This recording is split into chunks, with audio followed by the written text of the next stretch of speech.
Parents, be careful whom you let hang around your kids. If you see someone getting all touchy with your child, come sit on my lap kind of situation, please make sure you stop that behavior.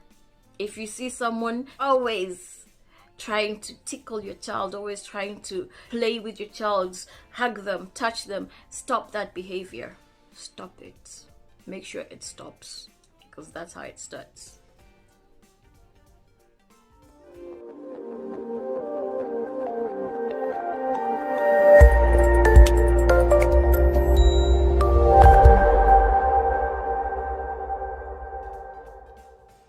Hi guys, is you good? Is you okay? Is you alright? These are not Christmas lights. Let me just start by saying that, okay? These are just lights. I was watching a vlog and this girl had them on her bed. Instead of lighting candles and all of that, I decided to get them lights and I am absolutely loving them. So yeah, not Christmas lights, okay? And the reason I'm emphasizing that they are not Christmas related is because I hate this holiday season. It's just, it comes with a lot of negative connotations and I just hate it. I'm usually open for business 365 days of the year, so Christmas is not special to me. I am rambling. If you haven't noticed, I haven't uploaded any vlog, any cooking tutorial, any makeup tutorial, nothing for the last week or 1.5 weeks. I think throughout this holiday season I haven't uploaded any vlog. I have recorded a few of them but I haven't uploaded, and it's because I wanted to do this vlog first. I wanted to talk about this first, upload it, get it out of my chest, but I just haven't been in the right frame of mind to do it. I tried talking about this subject 26, 27, 28, around that period. I even vlogged about it, and as I was editing, I deleted the videos. And then I had a meeting with myself. I encouraged myself that this is a necessary step and it needs to be taken. Okay, so Wusa. Yeah. Let's get to the topic. I was scrolling through Facebook. I came across a post in Wonderlist, and the poster asked people what their worst holiday experiences were. A lot of people shared. I shared mine as well. And it's the reason why I hate the holiday season. Growing up until this particular event happened, I used to love the holiday season. It was always lit. All the cousins, the aunties, the uncles, the nephews, the nieces, everybody was in shags. And my uncle was the king of parties. He would set up his music system. It would be blasting. You would hear music coming from our compound like kilometers away. Drinks were available. Goats were slaughtered. You know, it was happening. We ran around, we swam. It was so much fun. And every single year I looked forward to going to shags and seeing my cousins and just reliving all of that. 26th of December 1990, it was one of them holidays. Everything was just as normal as it can be in our compound. We went through the motions, we went through the day. Nothing about that day was awful, was bad until that night. Sometimes my cousins would come with their friends, my uncles would bring their girlfriends.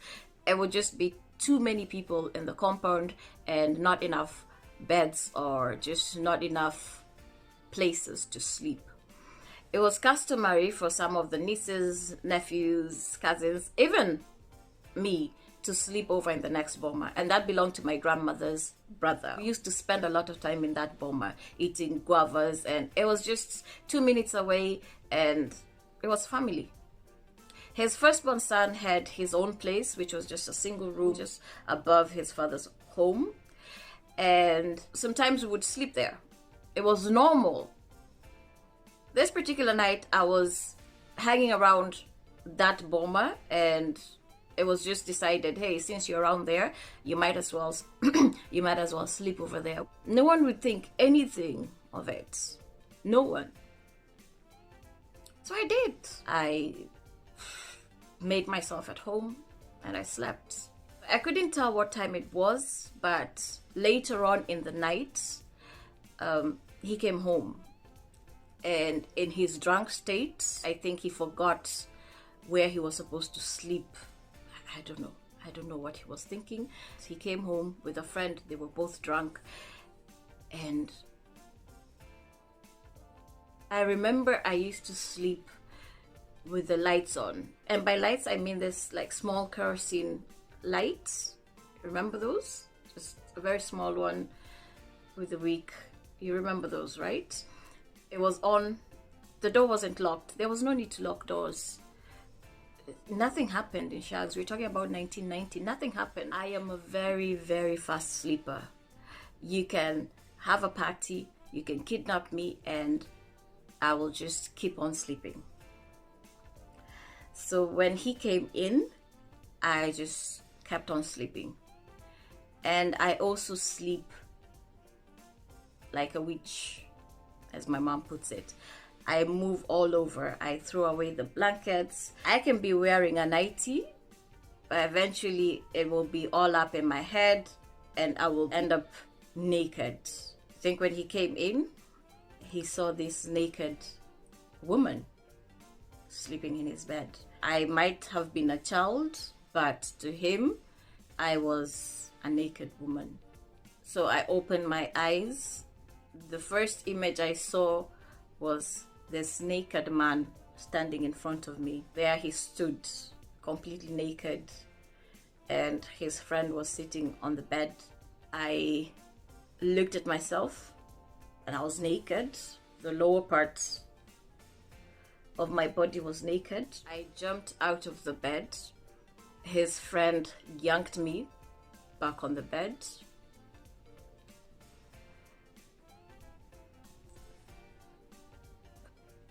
It took me a minute for it to register, like what the heck was happening. There was a time my cousin and I were exposed to coitus between our house manager and our neighbor. So I knew what happens when a man is naked like that. Anko nini mbaya?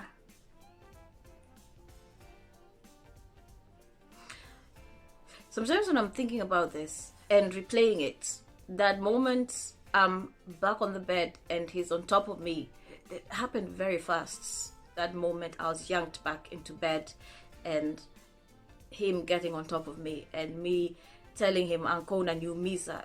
It happened very fast. It was just like within like a blink of an eye. And I remember how heavy he felt and how much I kept screaming Anko naniumiza. And then his friend covered my mouth and then the words just stopped coming out of my mouth. And it felt like it lasted an eternity. I just became numb. I can remember his friend getting off me, but I can't remember him. I just remember him getting off me and getting up and putting his clothes on. And by that time, my uncle was dressed. And they were high-fiving and smiling and just having the time of their lives. I crawled into a fetal position, covered myself up, and I didn't blink until it was morning. I got up, I took a shower, got dressed. I went back to our boma where everybody was having breakfast and acted like nothing had happened. And it's usually a very busy time. No one is paying attention to how your moods are. Everybody's happy, so you just blend in and act like you are also having a ball. Every single time we went to Shags, I relived that moment. Growing up, talking about sex was taboo. I remember when my mom got her first periods, she was punished. When she got pregnant, she was 16. She had no idea what the hell pregnancy was, none of that. No one sat her down and talked to her about coitus, about the birds and the bees. And all she knew was that when you have sex, you'll get pregnant, because that was the first time she did it, and it was bam, pregnant. For example, that day when we caught our house manager engaging in coitus, my cousin and I started talking about it, laughing about it, and my mom overheard us, and we were given the kichapo of our life. We were told never to talk about it, never to think about it, never to engage in it. And here I was engaging in it. In my head, it wasn't rape. It was me engaging in sex. And knowing that if my mom knew, I'll be dead. It was not happening. I wasn't going to tell her. And not at all. Having gone through such an experience, one way or another, it will affect you. And it did. There was a point I was clinically depressed and I had no idea why. But carrying this type of trauma just wreaks havoc on your mental well-being.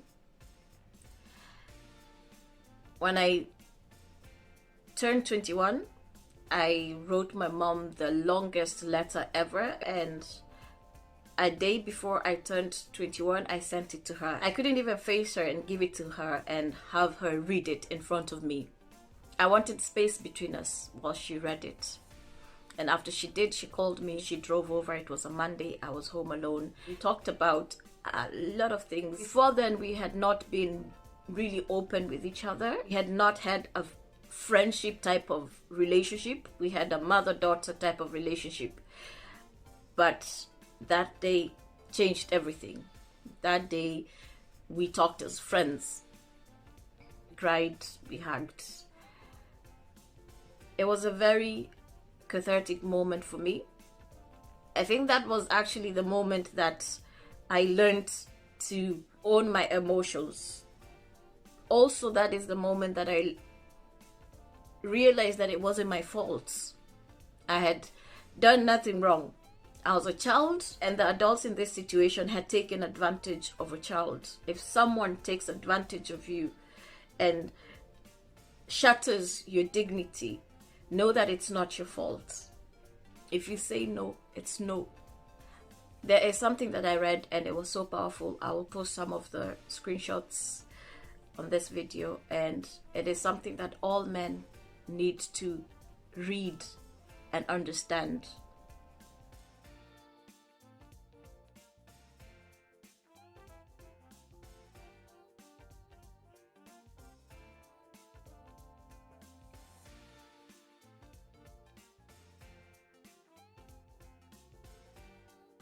You, as someone who's responsible for your thoughts and actions, should not take advantage of me because, oh, my skirt was too short.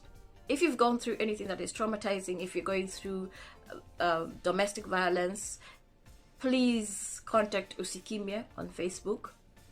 They advocate for everyone because rape knows no gender, it doesn't know age, it doesn't know tribe. Anybody can go through it. And unfortunately, most of the perpetrators of rape, molestation are usually people in your circle, your relatives, your parents, your families, friends. I cry thinking about it. Certain holidays, I think about it. Only because we all used to do one thing one way and it just all stopped. Because of that one family member, yo. Oh, come forward. So I'm proud Speak of you. about it. It's proud of you for being as brave as you are to come on. Now, at 31, that wasn't then, but I am now today. Those are the people that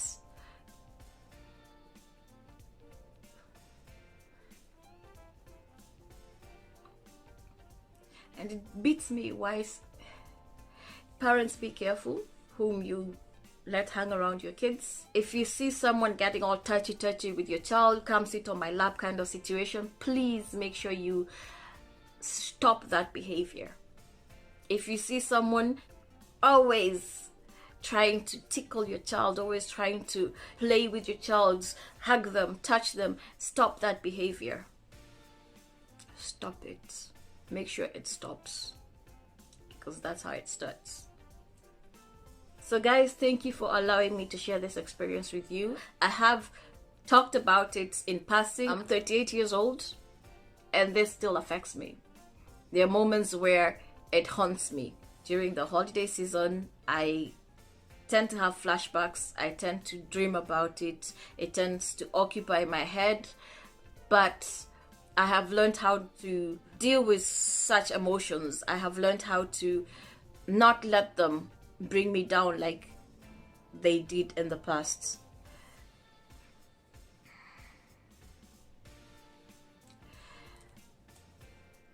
Before I leave, I would like to urge anyone that has gone through anything that is traumatizing to seek help. There is no shame in going for therapy. There is no shame in seeing a counselor. Anything that you can do to have peace, to get yourself to a happy place, please do it. Okay? And as usual, I'm urging you to live your best life. Always love, and do not forget to love. Ciao, ciao.